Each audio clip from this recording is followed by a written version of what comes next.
Lucia 5342, Washington Tower, 1 star, 32, Zurich 17, got 2 5. You take runway 33? Yeah, we can do 33. Tower, did you see that? Yep, we saw it.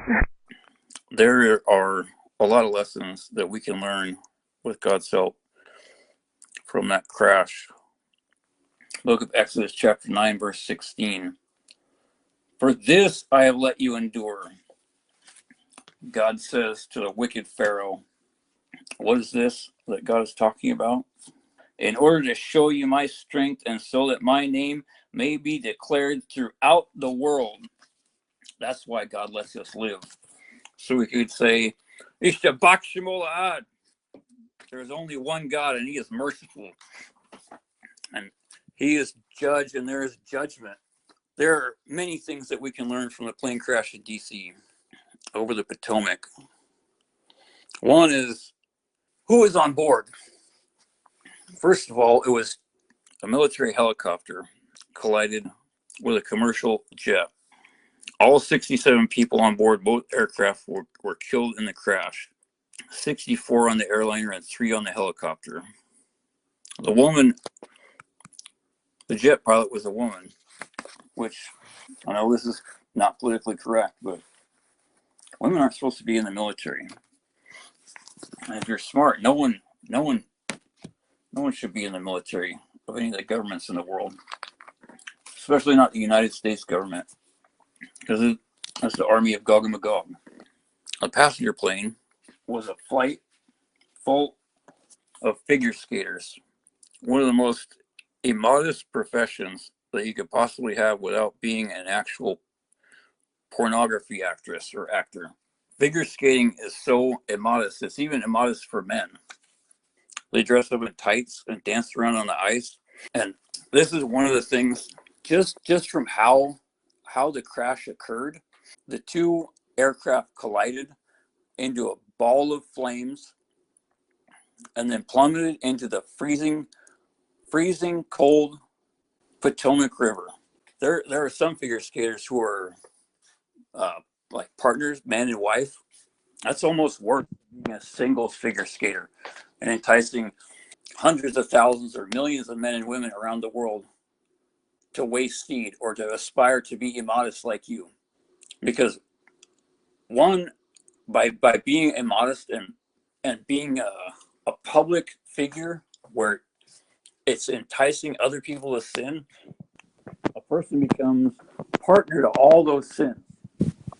So the only hope a person has if they became someone who caused the public to sin in such a fashion is to do the opposite by causing the public to become righteous.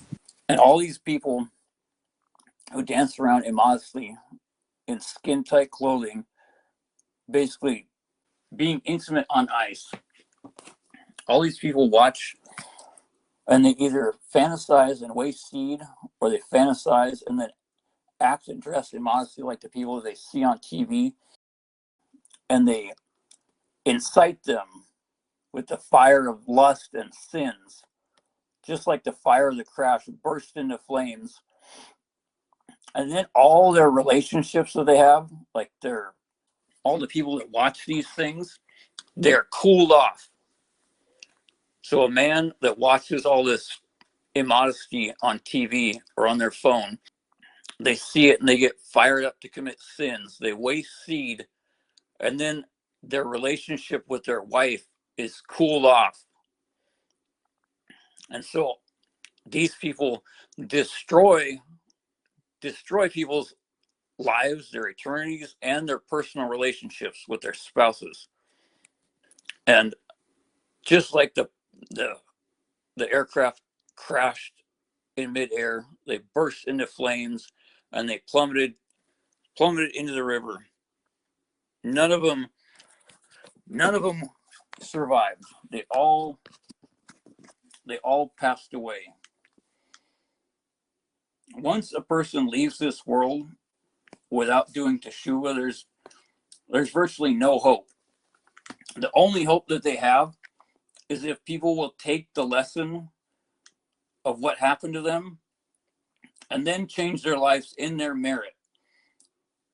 So if you're listening to this And the only thing that we can do to help them, may this be in their merit, so that God should have mercy on them and ease their suffering in the eternal hell that they made for themselves.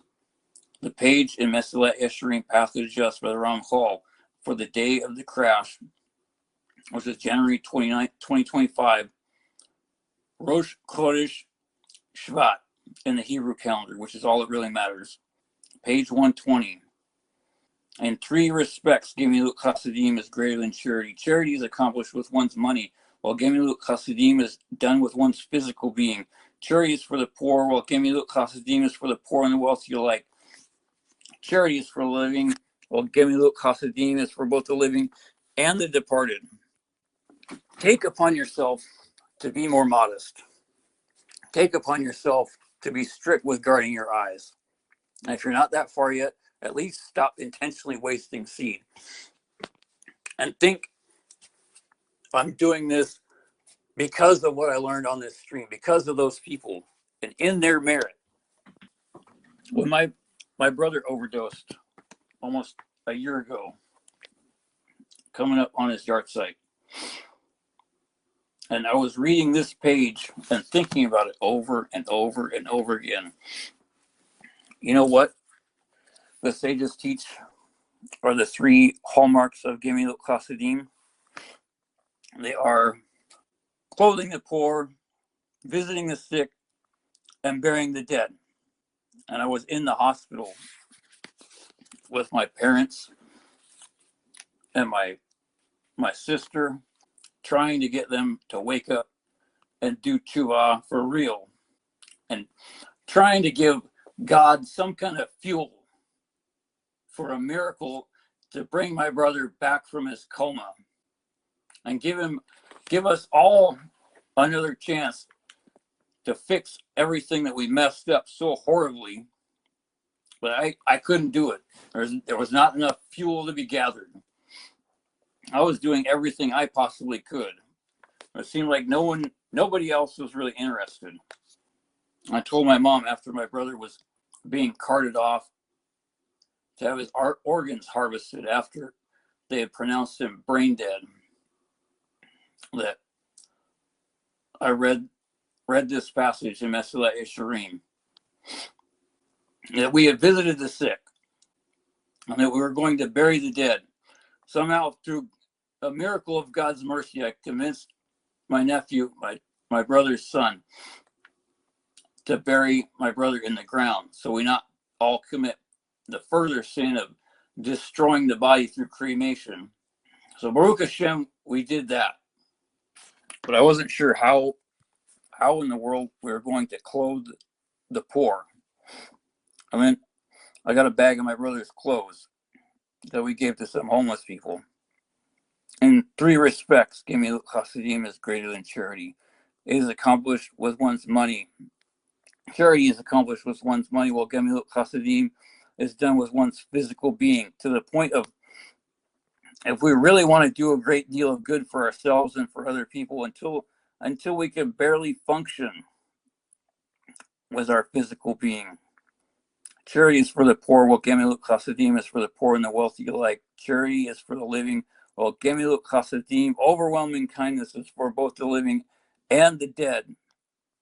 We can visit the sick, which is certainly something the pious do.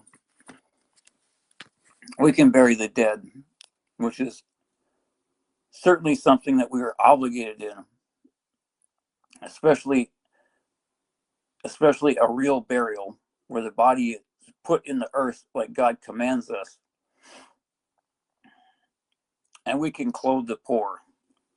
But all of it is pointless if people do not see the truth of the one and only Holy Torah. Like, God does not change, that he has consequences, and you can see his judgment live and in action every week. But there is nobody who is more poor than a helpless sinner. No one who is more poor than someone who has died in their sins and who has no mitzvot, no commandments that they filled. all they have is a huge list of sins, a massive debt that they have racked up in this world. Ezekiel chapter 18, verse 30. Therefore I will judge you each man according to his ways, O house of Israel.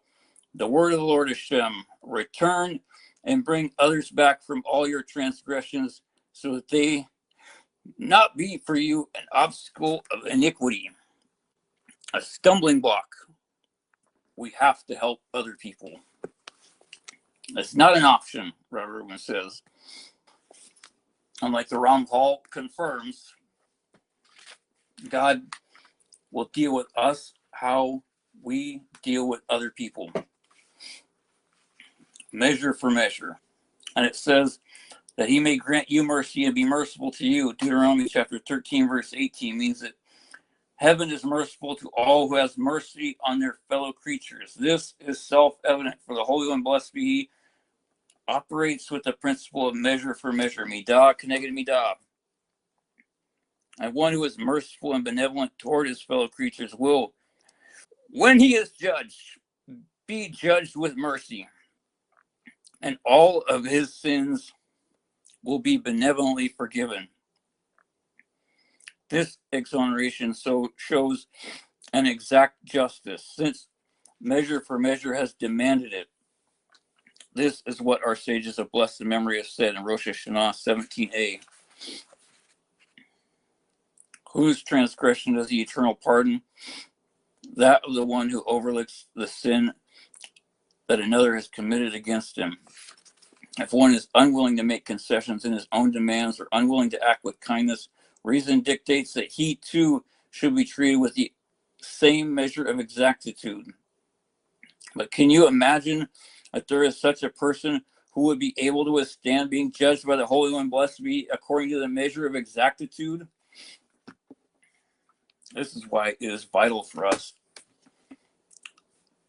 to forgive other people every single day, and to help everyone, and not just what we want to do, what we think is good, but we have to constantly evaluate where is the most effective place to put our efforts so that we can do the most good.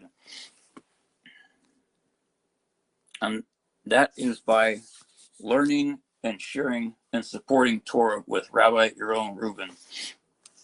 If you know the Rav, please pray for Rabbeinu to have healing and strength and protection for Rav Yaron ben Doris and his Rav Ephraim ben Shulamit and all their families and all of the Bezrat Hashem Rabbanim and all of Am Yisrael.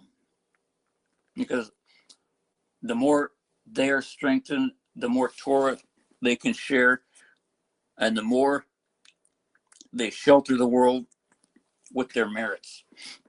And grant us all more time to do tshuva, which we desperately need.